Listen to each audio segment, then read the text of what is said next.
We are trying to see if there are any gangs, but we hear that, these names are going around about the Q-Town boys and the Five Keys boys and things like that. So we are getting at the bottom of that to find out if these gangs really do exist. But we know there have been rivalries in the past between these groups of people, including the bike. Territorial wars or gang violence influenced by outside criminal elements and a lack of police manpower could be the reasons why residents of Providenciales are seeing an escalation in criminal activity around the island, says police officials. A rise in reports of sexual assaults, rapes, shootings, stabbings, aggravated burglaries, and robberies targeting tourists have been confirmed by law enforcement officials, and it is causing a sense of panic amongst residents. Yeah, I think it's going to be a problem as things get worse. Crime is going to escalate because the people need money and, they need things. So it's just part of life, I think, everywhere.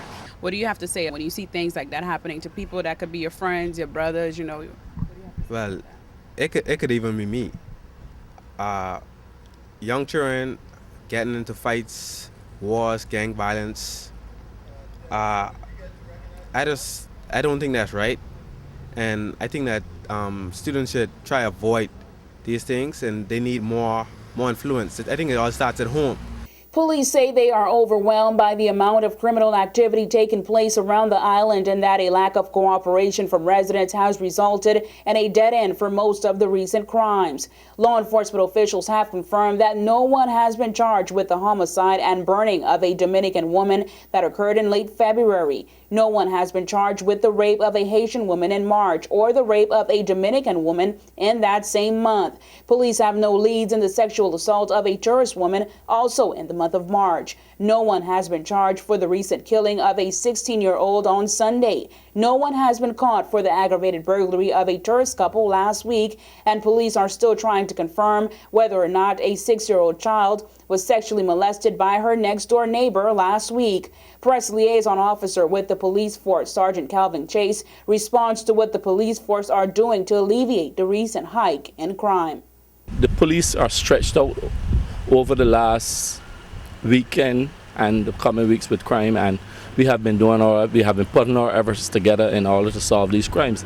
The public outcry is understandable, but is unacceptable. The police can't solve these crimes alone without the information. The police needs evidence to solve crimes. The public outcry is understandable, but we think is not justified. They've been licking the police a little too hard. There are people out there with the information that are not bringing the information. When the shoe gets on the other foot, people will understand.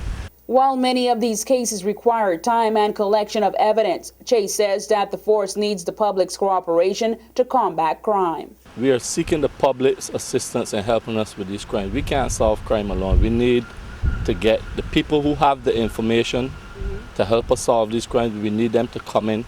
We need them to come in to give us this information. Although police have reinforced that they are heightening their presence, residents are still concerned that this may get worse and are looking at ways of preventing and protecting themselves. I think people need to, especially with the situation, they need to control themselves and be careful.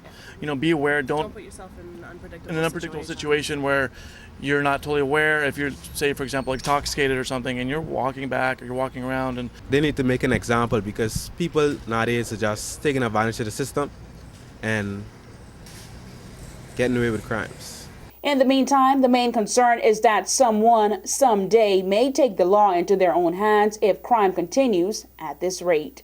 I'll do whatever is in my power to protect my family and my home.